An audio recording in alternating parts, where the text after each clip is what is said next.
구약성경 창세기 41장 37절부터 43절까지죠. 37절부터 43절까지 제가 봉독해 드리겠습니다. 창세기 41장 37절부터 바로와 그의 모든 신하가 이 일을 좋게 여긴지라. 바로가 그의 신하들에게 이르되 이와 같이 하나님의 영에 감동된 사람을 우리가 어찌 찾을 수 있으리요 하고 요셉에게 이르되 하나님이 이 모든 것을 내게 보이셨으니 너와 같이 명철하고 지혜 있는 자가 없도다. 너는 내 집을 다스리라. 내 백성이 다 내 명령에 복종하리니 내가 너보다 높은 것은 내 왕자 뿐이니라. 바로가 또 요셉에게 이르되 내가 너를 애굽에 온 총리가 되게 하노라 하고 자기의 인장 반지를 빼어 요셉의 손에 끼우고 그에게 세마포옷을 입히고 금사슬을 목에 걸고 자기에게 있는 버금 수레에 그를 태우며 무리가 그의 앞에서 소리 지르기를 엎드리라 하더라. 바로가 그에게 애굽 전국을 총리로 다스리게 하였더라. 아멘.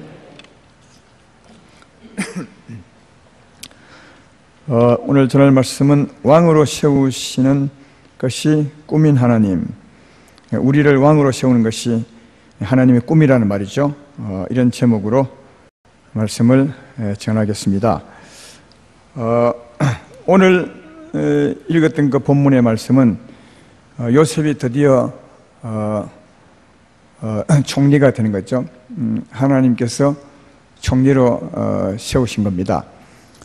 하나님이 꿈을 주시고 하나님이 그 여정을 인도하셔서 마침내 30살의 총리가 되게 하신 겁니다. 하나님이 꿈을 주시고 하나님이 꿈을 이루셨습니다. 이 요셉의 꿈, 또 요셉에게 주신 꿈, 그 꿈을 이루심, 이것이 요셉에 관한 것도 되지만 사실은 요셉을 통한 우리에 대한 꿈이라는 겁니다. 이제 처음에 이렇게 말하면 그게 무슨 뜻인지 잘 이해가 안 되겠지만 오늘 제가 이 꿈이 우리의 꿈임을, 우리에 향하신, 여러분 개인을 향하신 하나님의 꿈이고 또 하나님이 이루실 일임을 제가 설명을 한번 해보겠습니다. 오늘 본문에는 요셉이 총리가 되었는데 이것은 요셉이 계획하고 요셉이 예를 써서 이룬 것이 아닙니다. 처음에 하나님이 꿈을 주셨고 하나님이 계획하셨고 하나님이 그 계획을 이루기 위해서 인도하셨고 그리고 마침내 하나님이 이루신 것입니다. 요셉에게 꿈을 주어서 요셉이 꿈을 받고 내가 꿈을 이루어야지 하고 예를 쓴 것이 아니라는 겁니다. 요셉이 예를 썼다면 요셉이 애굽에 노예로 잡혀갈 리가 없습니다. 또 감옥에 갈 리가 없습니다. 그런 계획을 짜는 사람이 어디 있겠습니까? 그러니까 하나님이 계획하시고 하나님이 인도하시고 하나님이 이루셨다 하는 겁니다. 그래서 드디어 하나님이 요셉에게 주었던 그 꿈, 13년 전에 주었던, 요셉이 17살 때 꿈을 받았거든요. 받아서 13년 후에 이루셨는데 하나님이 이루신 거죠. 그러니까 하나님이 이루셨기 때문에 요셉이 하나님의 꿈대로 애굽의 통치자가 되었을 때 보통 왕들과는, 보통 총리와는 다르게 애굽을 통치하는 것을 발견해 볼 수 있습니다. 요셉이 애굽을 통치한 것은 바로에게 준 꿈대로, 하나님이 바로에게 꿈을 준 대로 요셉이 통치했습니다. 그 꿈 내용이 7년 동안은 큰 풍년이 드는 것이고 그리고 7년 동안은 큰 흉년이 드는 것인데 풍년을 집어삼킬 만한 큰 흉년이 들게 될 것이다. 그렇게 바로에게 꿈을 주었습니다. 그때 요셉이 그 꿈을 해석해 주면서 바로에게 말하기를 그러므로 풍년 때에 곡식을 많이 예비해 두었다가 흉년 때 그 곡식을 나누어 주게 되면 이 풍년을, 아니 흉년을 충분히 이길 수 있을 것입니다. 그렇게 말해 주었습니다. 그래서 이제 바로가 감동을 한 거죠. 이처럼 꿈을 해석할 뿐 아니라 하나님의 영에 감동해서 지혜와 총명이 이렇게 충만한 자가 어디 있겠느냐 해서 요셉을 당신이 그러면 우리의 총리가 되시오. 이렇게 해서 오늘 드디어 요셉을 총리로 세운 겁니다. 그러니까 풍년 때 곡식을 많이 모아서 흉년 때를 대비한 겁니다. 그러면 흉년 때 누구를 위해서 곡식을 냈겠습니까? 부자를 위해서 아니면 가난한 자들이죠. 어렵고 가난한 자들을 위해서 요셉이 그 곡식을 내었습니다. 그런 자를 살린 거죠. 근데 그 가난한 중에는 누가 있냐 하면 요셉의 형제들도 있었습니다. 요셉의 형제가 누구죠? 요셉을 13년 전에 팔았던 사람이죠. 요셉을 팔았던 사람. 연수로 치면 7년을 보태야 되니까 13년이 훨씬 더 넘었죠. 그 요셉의 형제들은 요셉을 팔았으니까 원수 같은 자죠. 어쩌면 원수보다 더한 자죠. 아침에 2부 때 말했던 것처럼 다른 사람에게 팔리면 좀 억울함이 덜합니다. 남이니까요. 그러나 형제에게 팔리면 더 억울하죠. 그래서 원수보다 더한 사람, 더 용서하기 힘든 사람이죠. 그런 사람을 그런 사람에게 양식을 주어서 그를 살려내는 것을 볼 수 있습니다. 그러니까 요셉이 한 일은 가난한 자, 또 원수보다 더한 사람에게 사랑을 베풀어서 그를 살린, 이것이 요셉이 통치하는 일이었습니다. 하나님이 요셉을 세워서 하나님으로 세움받은 요셉이 그렇게 통치했다 하는 겁니다. 그러니까 요셉이 사랑의 통치자가 된 거죠. 그 사랑의 통치자가 된 겁니다.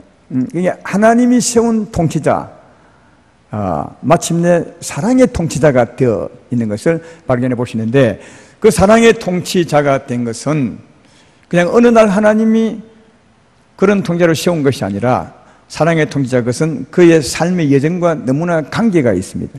삶의 여정으로 말미암아 사랑의 통치자가 된 것이다. 오늘 저는 이것을 여러분에게 말씀해 주고 싶습니다. 요셉이 총리가 되기 전에 요셉은 굉장한 어려움을 많이 겪었습니다. 오늘 2부 때 말씀한 것처럼 그런 어려움을 겪었죠. 처음에는 형제들에게 팔려서 억울한 일을 당하죠. 누구보다도 더 큰 억울함이 있었을 겁니다. 그렇지만 요셉은 하나님의 인자로 이기게 되죠. 또 하나 더 억울한 일을 당하는데 자기는 주인을 위하고 하나님을 생각함으로 그 주인의 아내를 범하지 않았는데 그 일이 오히려 더 도리어 누명을 쓰고 감옥에 가는 일이 생겼습니다. 여러분, 이런 설교를 들을 때 내가 들으면 어떨까, 이런 마음을 가지셔야 이 말씀을 잘 이해할 수 있습니다. 얼마나 억울했겠습니까?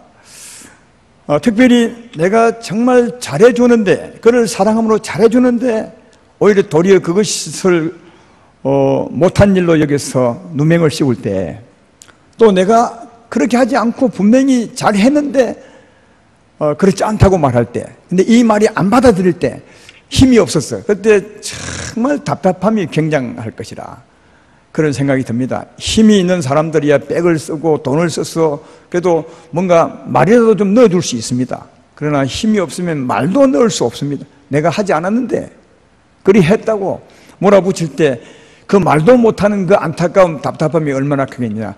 그러나 그 답답함도 하나님의 인자를 의지해서 이깁니다. 또 감옥에서도 술 맡은 간원장이 그 약속을 어겨버려서 아주 답답한 일을 만나게 되죠. 은혜에 대해서 보답을 받지 못하고 답답한 어려움을 겪게 되는 겁니다. 그때도 하나님의 인자를 의지해서 이깁니다. 근데 여기서 우리 알아야 될 것은, 설교를 들을 때는 시간이 없기 때문에 그런 어려움도 하나님 인자를 이깁니다. 간단하게 말하지만 실제로 요셉이 그 삶을 이기려면 얼마나 힘들겠냐 하는 겁니다. 형제들에게 팔렸을 때, 억울한 누명을 썼을 때, 감옥에서 답답한 일을 만났을 때 그 억울함을 이기고 하나님의 사람처럼 하나님의 평안과 기쁨으로 살려면 어마어마하게 하나님을 의지하지 않으면 할 수 없죠. 여러분도 아마 이런 경험이 있을 겁니다. 그러니까 보통은 예수님 아무리 잘 믿어도 이런 경우가 있으면 저는 못 참습니다. 절대로 용서 못합니다. 나는 평생 원수로 갚을 겁니다. 하나님요, 하나님 나를 알아주지 않아도 좋습니다. 나는 이렇게 하는 분이 얼마나 많은지 모릅니다. 왜요? 하고 싶어도 그리 하기가 너무 힘들기 때문에 그리 하는 겁니다. 그러니까 우리는 하나님의 인자로 이 같은 어려움을 이겼습니다 하고 간단하게 넘어가는데, 진짜 요셉이 이런 일을 당하여 이기려면 어마어마하게 힘들다는 거예요. 수없이 자기를 복종하는 하나님의 은혜를 얼마나 구했겠냐고요. 요한복음 15장에 이런 말씀이 있죠. 내 안에 가고 내 말이 너희 안에 가면 무엇인지 구하라. 그러면 이루리라 합니다. 하나님의 말씀이 있으면, 다시 말해 이웃의 악에 대하여 원수에 대해서 원수로 갚지 말고 이겨라, 이런 말씀이 있으면 그 말씀대로 살기 위해서 하나님께 기도하라. 그러면 하나님이 그렇게 살도록 할 것이다, 이 말이거든요. 그러니까 요셉 같은 경우에 형제에게 억울함을 당했을 때, 억울한 누명을 썼을 때 이거 이기려고 얼마나 하나님께 기도했겠냐고요. 이게 하루 이틀이겠습니까? 그건 여기 빠졌지만 그 삶이 있는 겁니다. 그러니까 인자로 이겼습니다, 이런 것이 간단하게 넘어가면 안 됩니다. 엄청 정말 하나님을 의지하는 거죠. 보통 원수 갖기가 쉽습니다. 욕하기가 쉽고 원망과 불평하기가 쉬운데 그걸 거치고 하나님의 은혜로 용서하고 이해하고 품기는 엄청나게 힘든 거예요. 그런데 그게 하나님의 인자를 의지하고 이기는 거다 하는 겁니다. 그러니까 여러분, 요셉은 왕이 되기까지, 총리가 되기까지 그 삶의 이정 속에서 크고 깊고 진한 상처로 인한 아픔이 있었어요. 정말 크고 진하고 깊은 상처로 말미암은 아픔이 있었지만, 그러나 하나님의 인자로 아픔을 이긴 거죠. 여러분, 크고 진하고 또 깊은 상처가 있지만 그로 인한 아픔을 하나님의 인자로 이겼을 때, 그때 요셉은 어떤 사람이 되겠습니까? 그런 삶을 이긴 요셉은 어떤 사람이 되겠냐고요. 처음과 끝이 어떻게 다르겠냐고요. 제가 보기에는 어떤 사람도 용서할 수 있는 사람이 되죠. 어떤 행편도 이길 수 있는 사람이 되죠. 그러니까 제일 힘든 것은 사람 이기는 겁니다. 사람을 용서하는 게 제일 힘든데 어떤 사람도 품을 수 있는 사람이 되죠. 다시 말해 사랑이 사람이 되어 있는 겁니다. 그런 어려운 여정을 주의 인자로 이겼을 때 그는 어떤 사람이 되어 있느냐? 사랑의 사람이 되어 있는 겁니다. 제 말 이해되면 아멘 합시다. 13년 동안 13년이라는 세월을 하나님의 인자로 이겨왔던 요셉, 늘 이겼겠습니까? 질질 이겼겠지만 그래도 이겼습니다. 이랬을 때 요셉은 어떤 사람이 되어 있느냐? 처음에 시작 전보다 후에 그는 어떤 사람도 사랑하고 이해하고 품을 수 있는 사랑의 사람이 되어 있는 거죠. 이랬을 때 하나님이 그를 애굽의 총리로 세웠다고요. 그러니까 그는 자연히 사랑의 사람이 되어 있으니까 사랑의 통치자가 된 거죠. 제 말 이해되면 아멘 합시다. 그런 겁니다. 사랑의 통치자가 되어 있는, 그러니까 사랑의 통치자, 사랑의 사람을 만들어서 사랑의 통치자가 되게 한 겁니다. 하나님께서 사랑의 통치자로 세운 것은 어느 날 갑자기 네가 이런 사람이 되라, 애굽의 총리가 하는 것이 아니라 지난날의 삶의 여정, 삶의 결과가 그런 사람이 되게 한 거다. 그래서 그는 하나님이 딱 세웠을 때 하나님이 알맞게 세운 것에 대해서 이미 사랑의 통치자가 되어 있는 겁니다. 그래서 그는 그렇게 통치했음을, 가난한 사람에게 양식을 나눠주고 예수님처럼 원수까지도 품고 생명을 나눠주는 사랑의 사람이 되어 있었다 하는 것을 볼 수 있다. 그가 사랑의 통치자가 된 것은 어느 날 갑자기 된 것이 아니라 그 삶의 예정이 그렇게 만들어낸 것이다 하는 것을 알 수 있다. 그러므로 우리가 생각해 보아야 될 것은 하나님이 요셉에게 준 그 꿈이 과연 의미가 무엇인가를 아셔야 되는 거예요. 그 꿈을 제가 두 가지 다 말씀을 읽어드리겠습니다. 창세기 37장 6절로 7절의 첫 번째 꿈이죠. 요셉이 그들에게 이르되 청하건대 내가 꾼 꿈을 들으시오. 우리가 밭에서 곡식단을 묶더니 내 단은 일어서고 당신의 단은 내 단을 둘러서 절하되이다. 여기 당신은 요셉의 형제들을 말하는 거예요. 두 번째 꿈도 같은 내용입니다. 창세기 37장 9절에 요셉이 다시 꿈을 꾸고 그의 형들에게 말하 이르되 내가 또 꿈을 꾼적 해와 달과 11별이 내게 절하되이다. 그러니까 형제뿐 아니라 그 부모까지도 절하는 통치자가 되어 있는 거죠. 예, 그죠? 여기 보면 하나님이 요셉에게 준 꿈이 뭐냐?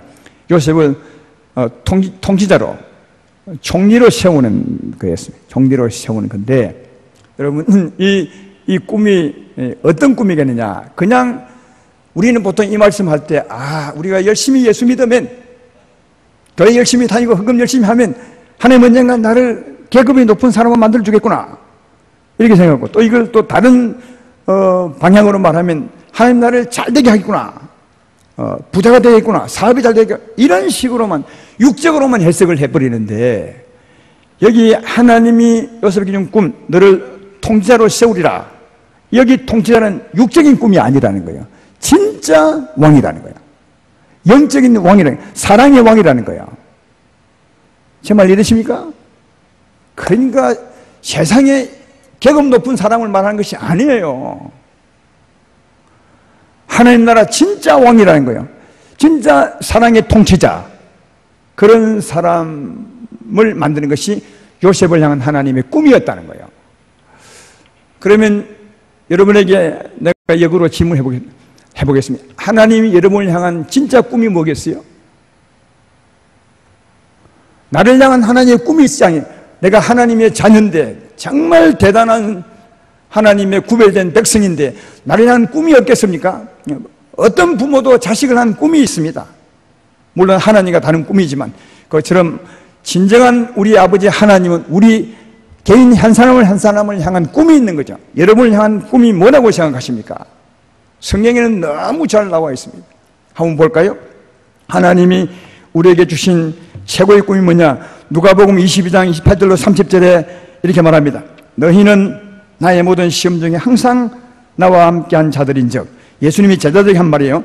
내 아버지께서 나라를 내게 맡기신 같이 나도 너희에게 맡겨 너희로 내 나라에 있어 내 상에서 먹고 마시며 또는 보좌에 앉아 이스라엘 12지파를 다스리게 하리 하노라. 다스린 자가 되게 하겠다고. 또 디모데후서 2장 11절로 12절에도 미쁘다 이 말이여 우리가 주와 함께 죽었으면 또한 함께 살 것이요 참으면 또한 함께 왕노릇 할 것이요 우리가 주를 부인하면 주도 우리를 부인할 것이며, 여기도 왕노릇하게 왕이 되게 하겠다고 말하죠. 또 요한계시록 20장 4절에도 또 내가 보좌들을 보니 거기 앉은 자들이 있어 심판하는 권세를 받았더라. 또 내가 보니 예수를 정언함과 하나님 말씀 때문에 목배임을 당한 자들의 영혼과 또 짐승과 그와 우상에게 경배하지 아니하고 그들의 이마와 손에 그의 표를 받지 아니한 자들이 살았어. 그리스도와 더불어 천년 동안 왕노릇하니. 여러분, 하나님께서 자기 자녀에 향해서는 최고의 꿈은 예수님과 함께 왕이 되는 겁니다. 왕노릇, 다시 통치자가 되게 하는 거다, 이겁니다. 여러분, 통치자가. 여러분을 향한 하나님의 최고의 꿈은 여러분이 언젠가 예수와 함께 나라를 다스리는 통치자가, 사랑의 왕이 되는 것임을 알 수 있습니다. 여러분, 우리가 예수 믿으면 우리의 신분이 베드로전서 2장 9절에 말하기를 왕같은 제사장이라 합니다. 예수 믿으면 신분은 왕같은 제사장인데, 우리 모두가 다, 여러분이 지금 왕같은 제사장의 신분은 가졌지만 여러분이 왕같은 제사장이 되어 있으십니까? 왕이 되어 있으십니까? 아마 아닐 겁니다. 그러니까 신분에 걸맞는 사람이 되게 하는 것이 하나님의 소망이죠. 왕같은 제사장이 나를 향한 꿈입니다. 내 신분입니다. 어릴 때부터 예수 믿으면 이 내 신분입니다. 그러나 왕같은 제사장이 아닙니다. 지금은요. 하나님이 왕같은 제사장으로 세워가는 거다, 예수님처럼. 그러니까 여러분, 요셉의 꿈은 나의 꿈입니다. 여러분을 향한 하나님의 꿈입니다. 요셉 개인의 꿈이 아닙니다. 모든 성도를 향한 하나님의 꿈이 뭐냐? 그 사람을 요셉처럼 왕같은 통치자, 사랑의 통치자를 만드는 것이 하나님의 꿈입니다. 우리의 꿈은 요셉같이 품고 사실은, 하나님이 나를 향한 꿈은 하나님이 나를 왕같은 제사장으로 세우는 거다,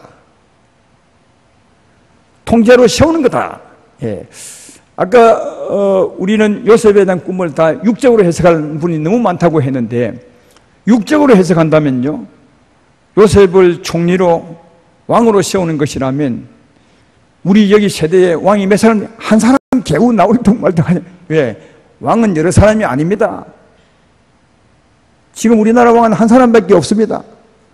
한 사람 되게 하기 위해서 하나님 우리 꿈을 주셨겠어요? 아닙니다, 여러분. 그런 꿈이 아니라 예수님 잘 믿음으로 하나님 나라 진짜 왕이 되는 것이다. 진짜 왕은 누구나 다 될 수 있습니다. 누구나 다 왕이 될 수 있습니다. 누구나 사랑의 통치자가 될 수 있습니다. 그러니까 진짜 꿈은 이것이라는 거예요. 요셉을 향한 꿈은 우리 향한 꿈입니다. 이걸 위해서 성경에 기록한 겁니다. 그러므로 이건 요셉의 꿈이라고 치부하지 말고 이건 나를 향한 하나님의 꿈이구나 이렇게 생각하고 오늘부터 하나님이 나를 향한 꿈은 사랑의 왕이 되는 것이다. 이 꿈을 소망하며 살아가시기를 주의 이름으로 축원합니다. 그러면 언젠가 하나님이 요셉을 왕으로 세운 것처럼 여러분을 왕으로 세워놓을 줄로 믿습니다. 이게 우리의 소망이 되어야 된다.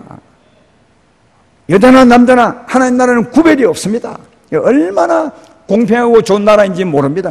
누구나 하나님 나라 왕이 될 수 있습니다. 특별히 우리 향한 하나님의 꿈이 그것이니까 누구나 될 수 있습니다. 또 반드시 되어야 되고 하나님 반드시 세우시게 될 줄로 믿습니다. 근데 꼭 기억할 것은 이 왕이 된 것은 우리 삶의 결과로 된다는 거예요. 그러니까 삶이 엉망이면 절대로 왕이 안 됩니다. 그러니까 세월이 더 많이 걸리겠죠. 삶의 결과를 보니까 왕처럼 되어 있는 겁니다. 이것이지 하나님 나라는 우리가 엉망으로 사는데 어느 날 하나님이 너 왕해 이런 게 아니라는 거예요. 그건 세상에나 통할 수 있는 말이지 공평한 하나님 나라는 그런 것이 절대로 없어요. 우리 삶의 그 과정을 겪은 그 결과가 사랑의 사람이 되어 있는 것이고 사랑의 왕이 되는 것이다. 이건 나무를 생각해 보면 금방 이해할 수 있습니다.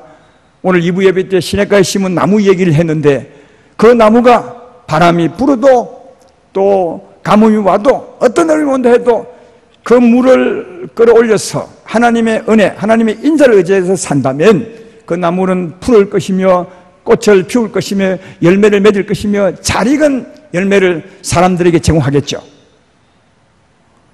하나님의 생명, 은혜를 의지하게 되면 나무가 잘 자라고 잘 익은 열매를 맺어서 많은 사람에게 맛을 줄 겁니다. 많은 사람을 사랑으로 통치할 수 있죠. 보십시오. 그 나무가 사랑의 열매를 줄 수 있는 것은 그렇게 살아왔던 그 가정 때문에 살아온 과정이 그렇게 나무를 만든 거라는 거예요. 나무가 가뭄에 물도 끌어올리지 않고 인자도 의지하지 않고 게으름 피우고 산다면 그 나무는 말라 죽을 겁니다. 절대로 좋은 열매를 맺어서 사람에게 맛을 주는 나무가 안 되는 거죠. 사람에게 맛을 주는 나무가 되는 것은 그렇게 살았기 때문에 그런 나무가 되고 그런 사랑의 나무가 되는 것처럼 우리의 삶이 그렇다는 거예요. 따라서 이런 나무처럼 우리의 삶의 예정을 통해서 우리를 세우는 것인 바 반드시 우리 삶을 누가 인도하느냐? 하나님이 인도한다는 거예요. 여러분 보고 하나님이 꿈을 주고 네가 내 꿈을 받았으니까 꿈을 네가 이루라 하면 어느 사람이 요셉의 길을 가겠냐고요. 아무도 안 갔지.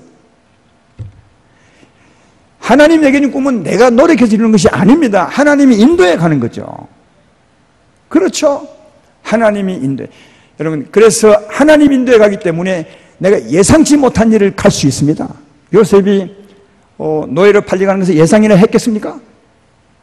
요셉이 그 아내를 거절함으로 감옥에 가는 길을 예상이나 했겠습니까? 이 예상할 수 있는 것이 아닙니다. 왜? 하나님이 인도해 가니까. 요셉은 모르는 겁니다. 하나님이 인도해 가기 때문에 우리에게 다가올 일을 우리가 예상할 수 없는 겁니다. 여러분이 어떤 일을 만날지 모르는 겁니다. 그러나 꼭 기억해. 그러나 어떤 일을 만날지 모르지만 우리가 해야 될 일이 딱 하나 있습니다. 그게 뭐냐? 하나님의 인자를 의지하고 사는 겁니다. 하나님의 인자를 의지하고 사는 것입니다. 그러니까 우리가 하는 일은 이것만 하면 되는 겁니다. 너무 쉽습니다. 너무 쉽습니다. 이 삶이 어렵지만 너무 간단합니다. 우리가 하는 일은 딱 하나입니다. 하나님이 우리 길을 인도합니다. 우리는 어떤 일을 만날지 모릅니다. 여러분 아십니까? 여러분의 길을, 내일 일을 아시냐고요? 모릅니다. 하나님이 모르게 하셨습니다. 우리에게. 알 수가 없습니다. 안다면 그 길을 아무도 안 갈 것입니다. 하나님이 인도합니다. 그러나 어떤 일을 만난다고 해도 하나님이 인도한 것이고 하나님이 인도했으므로 우리가 할 일은 딱 하나, 하나님의 인자를 의지하는 것입니다. 하나님의 인자를 의지해서 그 인자로 그 행편을 이기며 사랑인 겁니다. 다 이거 하나입니다. 그렇게 살면 하나님 나를 나도 모르게 왕으로 세워가고 있습니다. 사랑의 통치자가 되게 만들 것입니다. 여러분, 그 삶을 이긴다는 말이 뭐냐 하면 사랑을 품는다는 말입니다. 사랑한다는 말입니다. 어떤 환경도 이긴다는 말이요, 어떤 사람도 품는다는 말이요, 어떤 사람도 사랑하는 사람이 된다는 말이거든요. 인자를 의지하고 어떤 경우에도 하나님의 인자를 따라 살아갈 때 하나님이 나를 사랑의 사람으로 세워간다는 사실을 알 수 있다. 할렐루야. 그러므로 사랑하는 여러분, 여러분의 삶을 하나님이 인도하십니다. 정말 변하지 않습니다. 내가 다시 강조하거니와 여러분의 삶을 그냥 아무렇게나 흘러가는 것이 아닙니다. 여러분, 물 흘러가듯이 가는 것이 아니라 하나님이 100% 주관합니다. 정말 하나님이 주관합니다.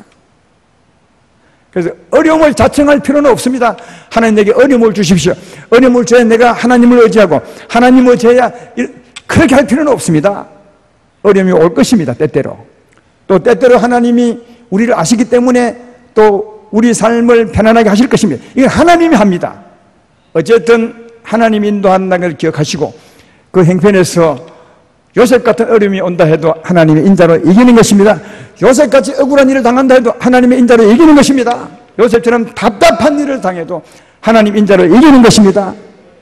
그리고 꼭 기억할 거 하나 있습니다. 이런 삶을 통해서 하나님 나를 왕으로 세울 거야. 나를 왕으로 세워가는 것이야.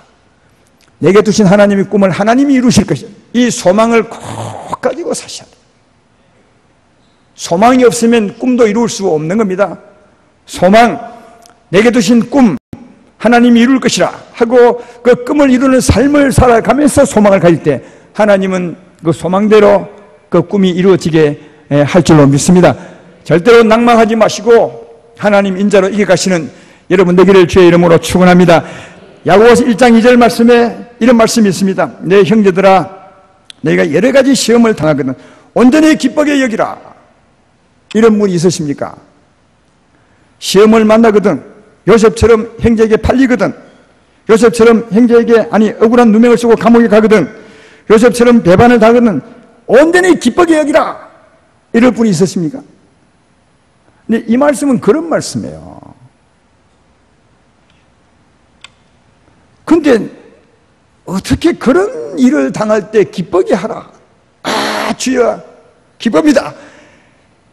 그렇진 않지만 그래도 속으로 기쁨으로 소망을 가지라. 이 말. 왜 어려움이 있을 때, 여러분, 사람은요 어려움이 있지 않냐면 하나님의 인자를 의지하지 않아. 제가 보기에는 억울한 일이 있어야 억울함을 이기려고 하나님의 인자를 의지하죠. 그렇잖아요. 답답한 일이 있어야 그걸 이기려고 하나님의 인자를 의지하죠. 정말 여러 가지 어려운 일이 다가와야 그걸 이기려고 하나님의 인자를 의지하죠. 바르게 믿는 사람을 말하는 거예요. 보통은 일이 안 하죠. 보통은 어려운 일이 있으면 원망하고 불평하고 짜증내고 싸우고 그 책임을 다른 사람에게 돌리고 보통은 그렇게 합니다. 그건 예수님을 잘못 믿는 사람들이 가는 길이고요. 바르게 믿는 사람일지라도 이런 일이 왔을 때, 이런 일이 와야 하나님의 인자를 의지하게 되고, 하나님의 인자를 의지해야 하나님이 내 길을 어떻게 해요? 사랑의 사람으로 만들어 간다는 거예요. 그러니까 굉장히 수준 높은 믿음이죠. 근데 사도 바울 서신서를 보면 전부 이렇게 말해요. 전부 이렇게 말해요. 심지어 고린도후서 4장 11절에는 이렇게 말합니다. 우리 살아있는 자가 항상 예수를 위하여 죽음에 넘겼지만 예수의 생명이 또한 우리 죽을 육체에 나타나게 하려 함이라. 이 말을 가만히 보면 예수님이 우리를 인도하시는데, 우리 삶을 주관하시는데 예수님이 항상 우리를 죽음에 붙였다는 거예요. 시험에 들게 한다는 거예요. 어려움에 들게 한다는 거예요. 이 말입니다. 왜 그러느냐? 그럴 때 하나님의 인자를 의지함으로 하나님의 인자가 내 육체에 넘치도록 하기 위해서. 이게 믿음의 사람들의 삶입니다. 굉장히 높은 차원의 삶이죠. 이게 우리에게 원하는 하나님의 삶이에요. 요셉이 이렇게 살았고, 이렇게 산 요셉의 삶의 결과가 요셉의 꿈으로 이어졌던 것을 알 수 있다. 이제는 아름다운 교회 성도 적어도 여기 계신 분들만큼이라도 이 요셉의 꿈 같은 것을 하나님이 내 사업을 잘 되게 하겠구나 이렇게 해석하면 안 되는 거예요. 요셉이 하나님 나를 잘해서 계급 높은 사람이 되겠구나 이렇게 하면 안 돼. 대부분 교회는 그렇게 합니다. 보니까. 그래서 막 이런 말 들으면 막 기뻐서 이야 믿으면 잘 되겠구나 이 헛된 꿈을 꾸고 사는데 이런 말은 아니에요. 이게 그래 살면 다 망합니다. 이 말은 그런 말이 아니라 진짜 왕이 되는 거예요. 내가 내 삶의 최후가 가난하고 가진 것이 없을지라도 그 사람은 사랑에 넘친 사람이 되어 있는 거죠. 이게 진짜입니다. 내가 비록 세상적인 계급은 없고 직위는 낮아서 저 평민으로 산다고 해도 평민에서 미안하지만 그래도 그 사람 속에 누구보다 큰 하나님의 사랑, 인자가 넘치면 이건 대단한 사람이요. 그런 사람을 하나님이 세우기 원한다는 거예요. 여러분 우리 지나간 세대, 우리 믿음의 선배들을 한번 되돌아보십시오. 여러분 이웃이 있을 겁니다. 그런 사람들 중에 가진 것 없고 높지 않지만 하지만 그래도 막 심령에 은혜가 넘치고 찬송하고 병중에 누워서도 하나님의 은혜를 노래하는 사람이 있으십니까? 그는 진짜 대단한 사람이요. 그런 사람이 없는 것이 너무 안타까운 거죠. 하나님은 그런 진짜 왕으로 세우기 원한다. 요셉을 향한 하나님의 꿈은 우리 향한 꿈인데 그 꿈은 바로 이런 사람이 되게 하는 것임을 잘 알 수가 있다 하는 겁니다. 그러므로 사랑하는 여러분, 여러분은 지금 어떤 형편에 있으십니까? 어떤 상황에 놓여 있으십니까? 하나님이 인도한 겁니다. 이것이 꼭 전제되셔. 어떤 형편에 있다 할지라도 누구의 억울함을 당하고 감옥에 갇힌 것처럼 그런 누명을 쓰다 할지라도 하나님이 인도한 것입니다. 왜 인도한지 아십니까? 여러분을 하여금 하나님 나라 왕이 되게 하기 위해서 그 길로 인도하신 겁니다. 그때 우리가 할 일은 하나님의 인자를 의지하는 것입니다. 하나님의 사랑을 의지하는 것입니다. 이게 보십시오. 마침내 어떤 것도 이기고 품는 대단한 데를 하나님이 세워놓을 것입니다. 이게 여러분 향한 하나님의 꿈입니다. 그러면 나를 향한 하나님의 꿈, 이것을 생각하면서 소망을 가지고 어떤 경우에도 하나님의 인자, 하나님의 은혜를 의지하고 살아가시는 복 있는 여러분 되기를 주의 이름으로 축원합니다. 그때 여러분의 인생이 끝날 점에 하나님이 아주 아름다운 왕으로 세워놓은 사랑의 통제를 세워놓은 하나님의 작품 여러분을 보게 될 것입니다. 그러므로 지금 어렵고 힘들지만 절대로 낙심하지 마십시오. 사랑의 왕으로 가는 길목일 뿐입니다. 소망을 가지고 더 힘있게 살아가시는 여러분 되기를 주의 이름으로 축원합니다.